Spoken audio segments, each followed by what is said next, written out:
The loudest sound in arm wrestling isn't the crowd, it's an arm snapping. Two competitors locked, then crack. Upper arm breaks, recovery can take weeks or months, and some never come back.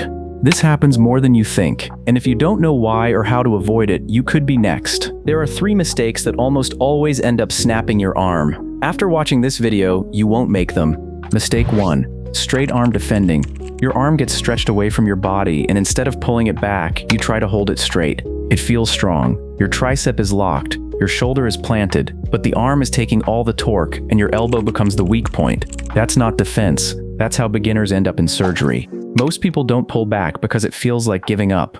The crowd is screaming, your ego is in overdrive, and you tell yourself you can fight through it. You push harder. That's when it snaps. Mistake 2. Chasing side pressure after losing pronation.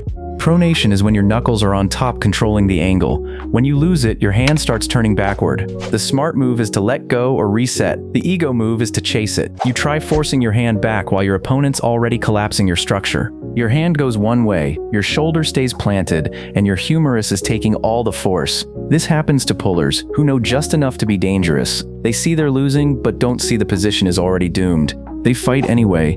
Mistake 3. Shoulder not following the hand. When you're safe, your shoulder, elbow, and hand move together as one unit. When the hand moves but the shoulder stays stuck, your arm is rotating around a fixed point, your bone. Maybe your opponent pinned it. Maybe you're trying to generate power. Either way, that fixed point is the weak spot. Devon Larratt calls it instantly and gives up the round the second he feels it. Most competitors fight harder. That's the difference between surviving and ending up in the hospital. Your body is screaming at you, but most people ignore it. Sudden rotational pressure with no movement. You're pushing as hard as you can, but nothing's changing. That's not just being tired, that's your arm starting to fail. If your shoulder can't turn with your hand, don't even try to fight it. That's the clearest sign you're about to break. Pressure keeps rising, but nothing moves your force. Their force, locked in a stalemate. That torque is going straight into your bone. If any of this happens, the match is over. Let go. Touch the pad. One round isn't worth a lifetime of rehab. Devon has lost hundreds of rounds on purpose, and he's still going strong 20 years later. The guys who refuse to quit, most of them are done. Here's how it actually breaks. You start losing control of your hand, your wrist slowly bends back, your fingers open a little even though you're trying to squeeze harder. At the same time, your shoulder stops rotating. It's locked in by your body position and your opponent's pressure. Now your elbow is stuck acting like a hinge under massive load. Your upper arm wants to rotate, but it can't because it's pinned at both ends. Your muscles aren't weak here, they're firing hard. The problem is the bone. It's taking a twisting force muscle can't protect against. Your humerus is basically being wrung out. What makes this so dangerous is that the pain doesn't show up right away. You don't feel panic, you feel pressure. You think if you push a little harder, it'll turn. By the time your brain realizes something is wrong, the bone is already giving up. That's why it feels sudden. The break happens before you even understand what's happening. This isn't just a beginner problem. Denis Cyplenkov, one of the strongest arm wrestlers ever, broke his arm in competition, and he's not alone. High-level pros with years at the table have snapped their arms on camera. Strength didn't save them. Experience didn't either. The only thing that matters is recognizing the moment and letting go.